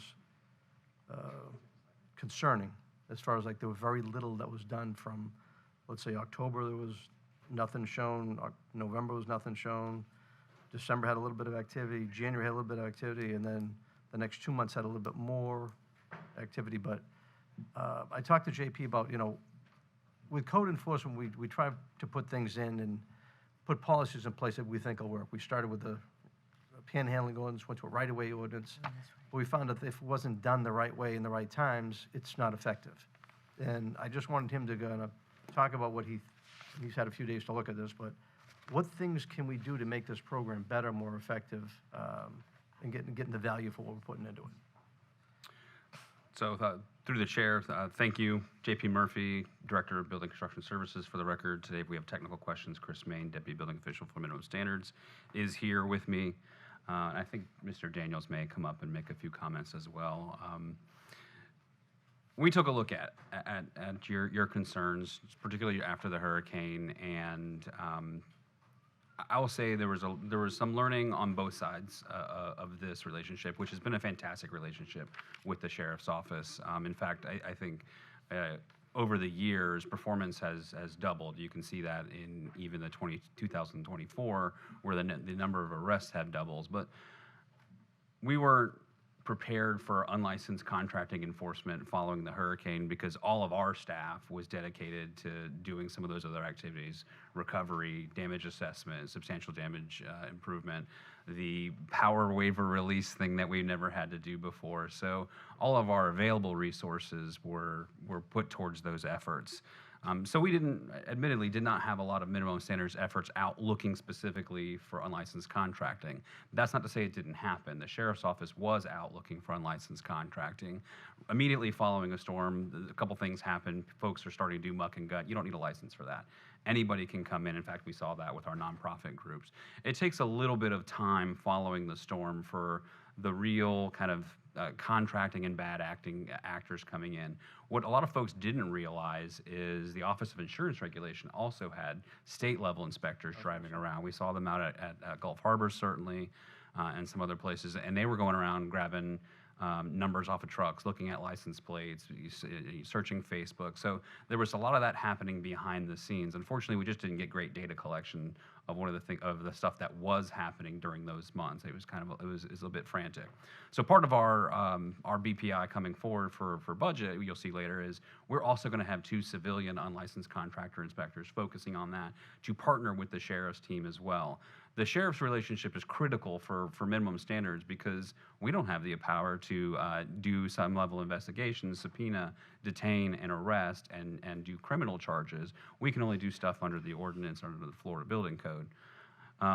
So strengthening that post-storm, in addition, we have a procurement going out for post-storm recovery services so that, when we have a vendor coming in, that's going to be an area of focus that we hire additional professionals to continue to do the unlicensed contracting enforcement during those significant spikes. The team on the sheriff's side is 2 individuals for what we pay for. They work under the economic crimes group, and they do focus on some pretty big things. And there's a presentation if you want to see it. Otherwise, I'll just talk about it. But a couple big items. In 2 cases alone, 2 contractors alone had over 280 victims with over $2.6 million worth of recovery. So that's why this is important. And oh, by the way, our contractors spend $5 on every permit to fund this type of operation because our contractors are also hurt because if we have unlicensed contractors going out, they don't have the cost for insurance, they don't have the cost for licensure, and it affects them as well as our victims. So for those reasons, that's why we feel like this is worth your approval.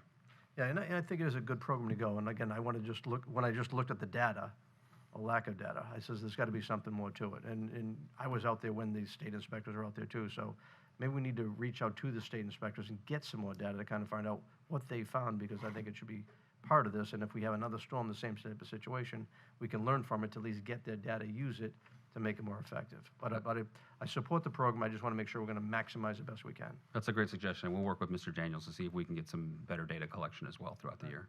Chase, you want to add? Chase Daniels, Pasco Sheriff's Office. Thank you very much, Commissioner, for bringing this forward. So I did just want to touch on some stats as well. I know JP has had a presentation as well, but so last year, our unlicensed contract detectives made 44 arrests. So in each one of those cases, as JP noted, those are some major cases that could possibly have several victims within each of those cases. Regarding the data too, I did want to note that we are not the only partners in the judicial circuit. So for instance, right now, we currently have 23 cases that are currently pending with the state attorney's office. So just because there may not be stats or data in 1 month or immediately following does not mean something didn't happen. It means that we are waiting on our other partners, the state attorney's office, to finish their investigation, to move forward with their invest and things like that as well. So it's just things like that that could skew those numbers as well. But certainly grateful for the partnership and what we're doing here. Yeah, thank you. And to the board, it says, our team and Chris Mean and company with JP, when we had to go to different places like Senate Man or whatever, Sea Ranch, Sea Pines, those guys are out in numbers helping the people every step of the way. So I can understand where they couldn't do what they were doing. But again, I just want to bring the attention to that, and if we can get some more data, that'd be great. I think the state should be able to provide at least something to what they found, and we can learn from that and go forward. With that, I'll move approval. And I just, one comment, I did find out JP will make house calls. I do have a question. I just saw, I think, you have a motion on the floor. Yeah, I didn't get a second. A second. Okay, under discussion. In Polk County with Grady Judd, I think it was there, might have been Pinellas County, they did some unlicensed contractor stings. And when was the last time we did something like that? As frequent as last month. So we did do Yeah, we just don't make the newspaper. We do occasionally. During the storm, they did one in November that netted 12 arrests. Okay. Part of the new partnership by adding some folks on our civilian side is to kind of go out and be the eyes, because two people can't see everything. Yeah. So we're trying to spread that out a little bit longer. But yeah, we in fact.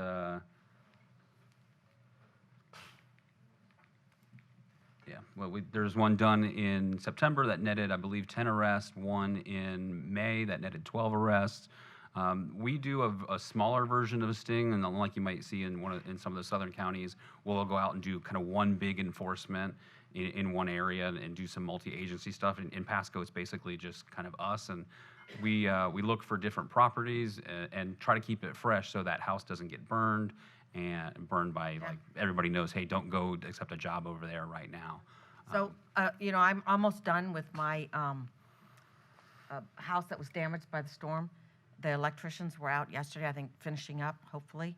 But they found a lot of illegal electrical work in my house that we had to fix in the attic and behind the kitchen walls that they got fixed and up to code. And they're like, you were close to having your house burned down. And then I got a call from a business. It's a cheerleading gym plus a baseball batting cage. A bunch of professional athletes around here came together and started a batting cage, and they just got shut down because all the electrical work that was done in that building was unlicensed. That's a health and safety issue. There's nothing we can do about that. So, I love this. Yes. And mention just one thing I talked with JP as well. A lot of these things happen during the weekends too when our teams are out there. So we need to make sure you get the flexibility to add that and make those changes so on the weekends we can go out there and keep on it. Yeah, that was a cornerstone of Chris's plan to add the 2 individuals to make sure that we can have that, and unmarked vehicles too. Mm-hmm. A lot of new roofs get put on the weekend. It's amazing. I'm amazed how quickly a roof can go on these days. All right, so we had a motion and a second. All in favor? Aye. Next one, Commissioner Mariano. Yeah, C14 was just a simple, this is a payment that we can make. We can buy it, so it's a pretty easy purchase. But we have a local container product person that has just opened a new factory. And much as we want to get this done quickly, I think it may even work quicker if we can try to put the specs out to our local contractor and see if he can take a look at what he could bid it for and possibly take a look at it. The only thing I have to say about that is then we have to bid it out, right? And it makes the sheriff's office wait that much longer for bathrooms. And, I mean, that could be, I'd have no idea how many months. I'd at least like to take a look and see what the number is. Again, a local business just starting to create jobs here, and if we needed to, we could always work with a different company to bring in something temporary if the savings were big enough, but I think it's worth taking a look at, even if it just came back in 2 weeks. Yeah, Chair. Yeah. Yeah. When we looked at these bathrooms, the initial expense was, I don't remember if Chase is here, but it was like last budget cycle or budget cycle before, I think it was knocking over, what, $1 million or something? And then we went back and sheriff looked at it and said, yeah, I agree, $1 million worth of bathrooms is a little bit high. $244,000, almost $245,000 for bathrooms still is a bit painful. There's showers too in there. But we need to get some sort of facility out there for folks to get cleaned up while they're training. What the right way is, I don't know, but it's just expensive. Madam Chair? Yes. That seems like a lot of money, $200 and some thousand for this portable bathroom we're going to sit out there, but it's a very well-built bathroom area. But the fact of it is, you can build a building with men's and ladies' restrooms and the snack bar like we've done at Keith Wiley's had that before in some of our parks. You're talking about up $500,000 or more for bathrooms and a snack bar. And it's very, very expensive. So when you look at this number, it looks very high for what it is. But the fact of it is, it's cheaper than building that concrete and building like before, which Andrew, I believe, can enlighten you on that. So. And the other thing is, I want to point out that it does have showers, bathrooms. It's a trailer. I don't like that they're using porta potties out there, and I think I think we can, I think it's $200,000 in the big scheme of things to let them have good facilities with showers and things like that, and it would solve the problem now. I'm all for it. Yes, so. Madam Chair? Yep. I just do a follow-up. If you could, Andrew, I know it's listed as an Arizona company. I don't know where it's coming from, but can you put a time number as far as when you think this is going to be built and put up and ready to go? Yes, sir. We can. So the way this was purchased, it was purchased through a cooperative purchase agreement. So it's already pre-bid. We used Omnia Partners in this instance, and the Williams Scotsman Company. They now call themselves Will Scott. They're a nationwide company that makes modular trailers of all sorts of different styles, whether it's office They're nice. or. They can be very nice. Yep. So in this instance, this trailer includes 8 restrooms, 5 showers, 2 ADA. 2 of those are ADA equipped.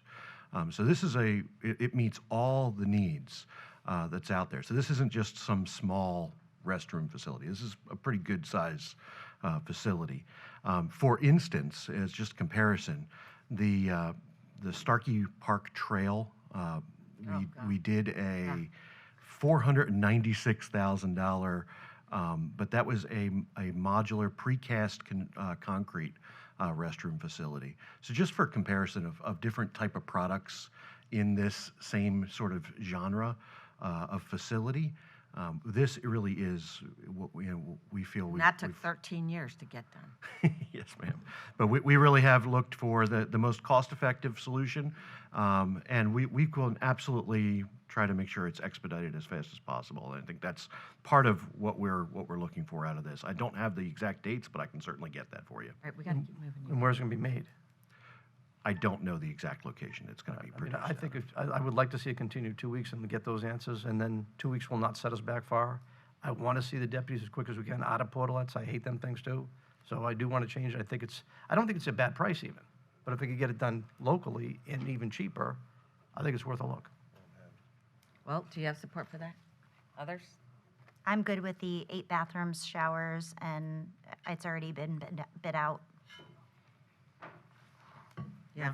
I think it'd be worth it to go and have a conversation with this crew, at least get to know 'em for future opportunities, but I'll support today's measure.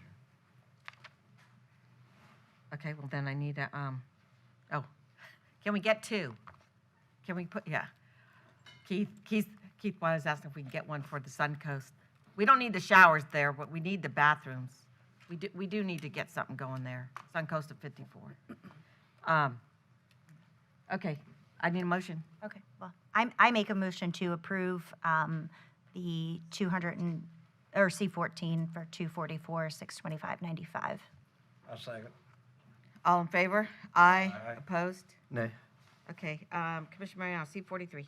This is just a good thing I wanted to just highlight real quick so we can get to other things. I just want to say that the recycling contract is a good contract, very little cost increase, and it's important for the citizens to know the better we do in recycling, the less landfill space we need. We create a better situation for the waste energy plant, we save tax dollars. So with that, I'll move approval of C43. Second. All in favor? Aye. Aye. Okay, we are on, oh, sorry, 67. Who's that? Waitman? Mine. Okay. Yes, thanks, Chair. No, I just pulled this, conservation, a nice-sized conservation easement coming together with Keith, you're here, 669 acres. Special appreciation to the Alston family for selling it for the conservation easement and the 50/50 split. So it's just important that, as we have continuously done, to show the effort to conserve special properties here in Pasco. So with that, move approval. How many acres was in that? 669. Yeah, it's nice, all the way down. That's been in the process for a while. Yep. I'll second that motion. Final step. All in favor? Aye. All right, so we cannot do the bid one. Correct. I was going to suggest, Madam Chair, R72 is the budget item. I anticipate that's probably a 20 to 30-minute discussion, so we can either get started on that and conclude after lunch, or you could hear R74 from Public Works, which is probably a 5 to 10-minute presentation. You have a light public hearing agenda in the afternoon, and we are here until 5:15, so. Okay, let's get that one then. Thank you. R74.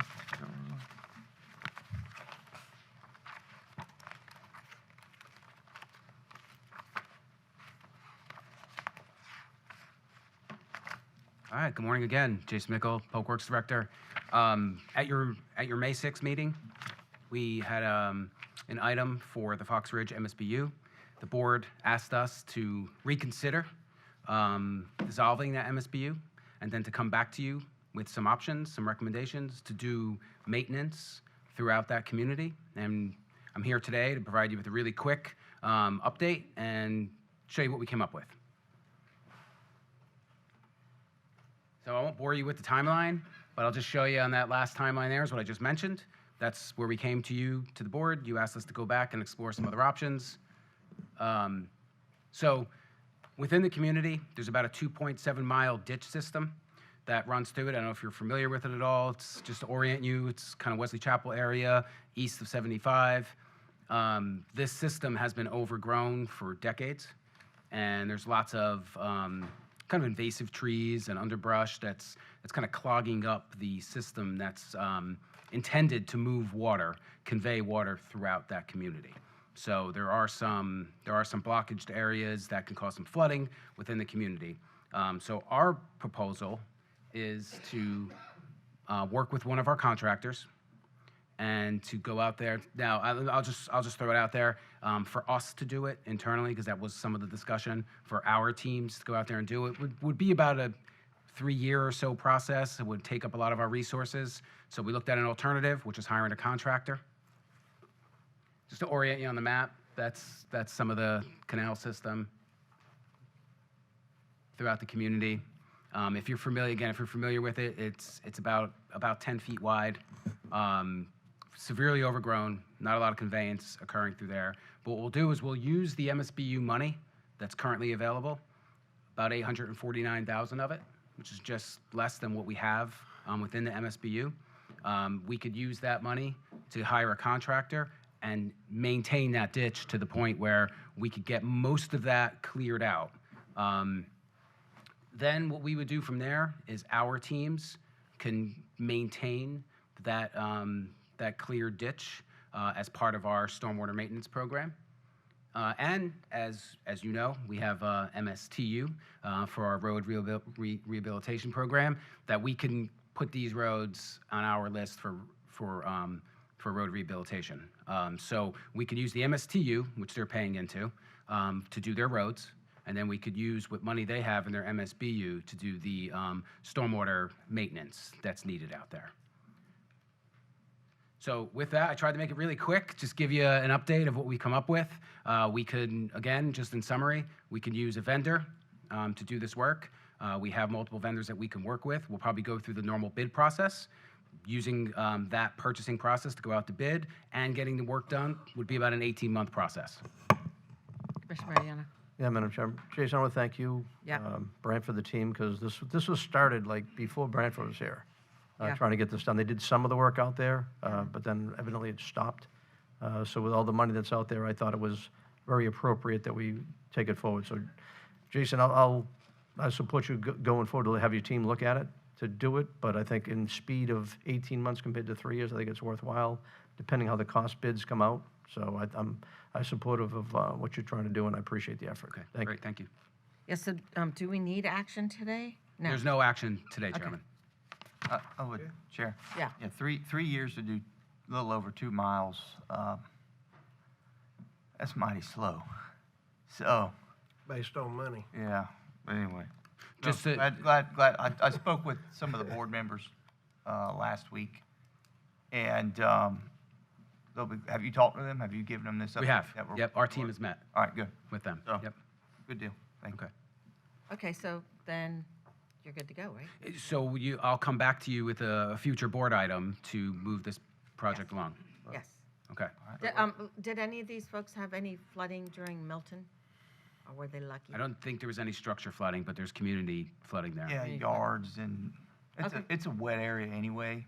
Well, let's get it. Everybody's in there. They're on an acre plus, but it's just Yeah. just a When you clean those out, it really surprises you how quick the water moves out of there and doesn't cause the flooding like we had in the past. Yeah. So it's very good. Okay. Okay. Thank you. Okay, so we have 10 minutes. Do you want to start on the budget? We can if the board would like. Yeah, let's start on the budget. Let's just do it, finish it. Are we going to do a cutoff at noon? We're going to start? Yes, because Okay. Mike and I have a lunch meeting. Amy Farrell, Budget Director with the Office of Management and Budget. So we're here to discuss the final adjustments to the fiscal year 26 budget as a result of the first public hearing. All right, so the first public hearing was held on September 3rd, and at that meeting, the board adopted the tentative millage rates and budget that was set in July. And then the county administrator made a promise to come back with a reduced general fund millage rate, less 0.0100 mils. And so, as a result, and I've spoken with you individually about this, after good consultation with the budget team and the remaining members of the team, I think we can take that 0.01 and actually make a 0.02 reduction in the general operating millage. This, of course, would be the third year in a row that this body has done that, which in total, since the 23 budget, represents about a 0.1984 mils off the general operating budget. So how do we do this? Really, the first thing that we did is we looked at travel expenses across the board and just went ahead and made a 5% reduction, not only in general operating, but across all departments and all funds. With that, we looked into some of your tax increment financing that is used to subsidize operations in our 107 fund. That is our road and bridge fund that covers traffic operations, public works, and those things. There was some under execution that we saw in that, and so we felt that it's pretty safe to go ahead and make that move today. Not that I would make that a long-term recurring effort. And then something that we're calling good faith reserve efforts. So this team, through the course of the budgeting process, and Amy will talk about this a little bit, made significant reductions in our budgets before we brought them forward to include general fund budgets. But as part of that, we also have great ideas that our team members bring forward. One such is IT, for example. We've made reductions in that contract cost. We've also changed an employee buyback program. In other words, we've put good ideas to work that we think will yield savings. And we're confident in those. We'll make that reduction through reserves today. However, we will be meeting with the team to make those reductions in those budgets as we realize those savings to put back into the reserves. So in other words, what I'm saying is we'll pay for it out of reserves today, but through the course of the budget year, as we realize the savings, we'll make reductions in those operating budgets to achieve those .02 savings. I hope that makes sense, but that's literally our approach, as well as a number of other, what I'll just call minor nips and cuts to other areas of budgets, wants versus needs, and those types of things. I think this is wonderful. I think our citizens will be happy with this. And you've given me an idea, and I think we did this a long time ago, maybe not. So IT has come up with an idea, the IT division has come up with an idea on how to save money. I love competition. What if, say next year, I don't know how little you want to go as far as division or whatever, let's have a contest to see who comes up with budget-saving ideas, and whoever wins gets an extra day off or something, right? And let's get some good ideas brought in. Yeah, I like that. Commissioner I think that's a good idea, and I also think that we need to commend all of our departments in the county for coming back with lowering their own budgets within their departments and also keeping them flat and not continuous grow their departments just because there's possibly money to grow. Cut that back, give it back to our citizens is the right thing to do. So, okay. When it comes to the travel reduction, I would love for us to explore if there's an online training instead of, sending our employees out. I think that we will see a huge savings across the board there. Because then we don't have travel, a bunch of expenses go away. So I think we're going to see a larger savings than 5% after a year. But I would like that noted. Yes, we will do that. And I think the FAC commissioner training program went online. You used to have to travel. When I did it, I paid for it out of my own pocket. But you had to go to Gainesville or Tallahassee or somewhere, and it was a couple days. And now I believe it's online. It is online. Yeah. So yeah. Okay. Any other comments on this? Because it is my birthday, and I have a family birthday dinner tonight, and so. So you got to get home early? Yeah, and I moved it up a half an hour early. When I saw this giant number here, I said, "Ooh, I'm gonna tell everyone they don't have to have dinner at midnight tonight. I should be able to meet them, or I show up for dessert and no dinner." But I think we're headed in the right direction. I think there's more that we can do, and I think with that, fitting departments after to come out with better ideas and to help Accurate Amy, as I call her, get this budget right. So I think it's all worthwhile to do. So. And remember, our county is one of the fastest growing counties in the United States. So we have a lot of things infrastructure we have to put in place that some other counties who aren't growing but are seeing the increase in the property values, one day we'll get there and Hernando will have our issues, and Citrus or whomever lake. But right now, we can't build parks fast enough. We've got road safe sidewalks, roads, parks. A lot of Infrastructure, courthouses, EOCs. I mean, we've kicked the can a lot, and we're slowly biting at that apple. Commissioner Yeager, Commissioner Mariano? I was going to say, I want to say, Mike, Amy, your team's done a great job to find a way to make this work. When we did the road MST last year, there was such great response, but there's still so much more to be done. We were trying to work, and the sheriff was very helpful with helping us fund our parks as well. There's a lot to be done. All these families want to go out and play, and we know that the better our kids are, as far as how playing families together, it's a great thing. It's quality of life. So all the things we're trying to do to Premier, it takes money to go do it. And having gone through seeing parks cut back, the economy dropped 06, 07, we cut ourselves and put ourselves in a big hole. Yeah. We're still not out of it yet. Nope. So I think this is a reasonable number to go with. People should be happy with it, but at the same time, it's not going to hurt us for a lot of the stuff we're doing. So I'll support that too. I just have, if we cut one more mill, what does that, how much would that be out of the budget? A mill? 1 mil I mean, is not, no, deep. 0.01. Sorry.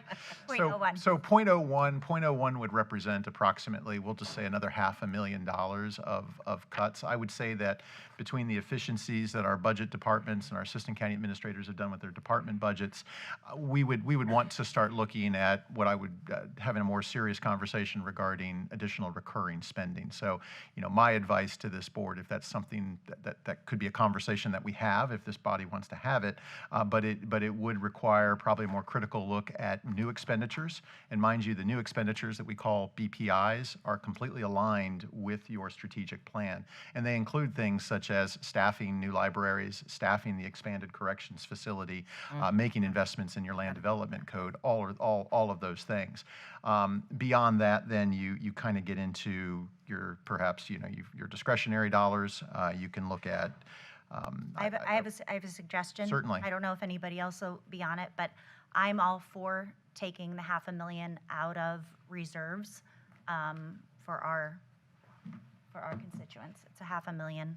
The only thing I would caution on that, again, Commissioner, is that when you pull from reserves, it becomes a recurring matter, right? That is a one-time fix. Right, one time. And again, when we look at cutting what the recurring revenue to this county government, which is the millage cut, I would recommend professionally that you look into recurring expenses versus pulling from savings. It's a one-time fix. It's perfectly valid, but again, my recommendation would be look at your recurring expenses. The other thing, the only other thing I want to mention is not cutting any of those things, but looking at our needs versus wants when it comes to building improvements, things like that. Do we need to do that? Do we want to do it? But do we need to do it? No. That's something else I feel passionately about. I feel like we can get down one more 0.01. So if the board wants to do that, certainly I can take a look at what we call the non-facilities CIP budget. So the non-facilities CIP budget contains a number of items. They are anywhere from fixing showers at the corrections facility to buying chairs for judicial center, right? And so, could we delay some of those? Perhaps. And then it'll cost more when we do Okay, it. well then we do then I'm for a one-time out of the reserves. Anything right now to save our taxpayers. Commissioner money. Waitman. Thank you, Commissioner Yeager. You're singing from my hymnal. No secret. So you're suggesting 0.03, a 0.03 millage over a 0.02. I'm just gonna say it. There's $505,000 to not-for-profits, which is discretionary. Not calling any of them out. They all do great and wonderful work, but that's a want. That's a want of the taxpayer dollar. The need of that $505,000 needs to go into a park system, needs to go stripe a road, needs to go help clear a ditch, not help fund not-for-profit businesses, which they choose to do on their operating budgets. So I know that's controversial. I know it's a structural change, but that's when you look at the wants and the needs. There's $505,000 right there. That's an option versus the general fund and others. I am all open for looking and exploring ways to tighten the purse strings and becoming more efficient and effective with our public funds. That's no secret. So I throw that out there. I'm excited about 0.03. How we get there, I'll just be excited to potentially vote yes on that. So I'll let the accurate Amy and the budget team sharpen their pencils and help figure it out. I do want to say, I really don't want to take it away from the nonprofits. They are truly our hands and feet in our community, and I have sent, I can't even count how many people to these nonprofits for help, and without them, they would not have any aid at all. So you're talking about uninsured, you're talking, they're saving people's lives. So I have a hard time taking from them. I don't know if I could do that. And Commissioner Yeager, I agree with you. Frankly, I think as a percentage of total budget compared to most counties, that number that we give is very small. But I do think it's an important number, and I wouldn't want to touch that either. Okay, so it's 12:02. We had a great discussion, and we will break for lunch. And I'm not sure if you've got support for that 03, but if you want to, I mean, I think it would be good. Amy still has a presentation left. Give us a chance to maybe look at some examples of what those items could look like, and then if it pleases this board, we can talk about them after lunch, and then you can give us some Right, direction. and obviously, just that we're all clear, we're not touching public safety, any of that. Correct. That At it these does levels, come I'm from not recommending that at this parks or time. libraries. No, not, no, we're not touching parks, libraries, no, none of it. Madam Okay. Chair? Yeah. What we might want to do is maybe delay the public hearings a little bit and let Amy do a presentation first. And that'll kind of free up a little bit of time in case we needed to do other things. That would be appreciated, I'm sure, on the budget's part, especially if there's changes. All right. Everyone have a great lunch. See you back 1:30. Enjoy your birthday lunch.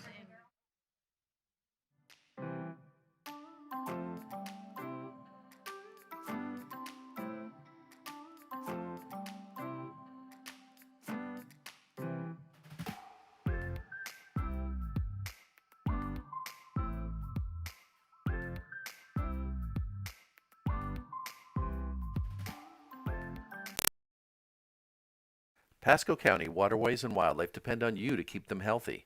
Excess fertilizer, grass clippings, trash, oils, and pet waste wash into gutters and storm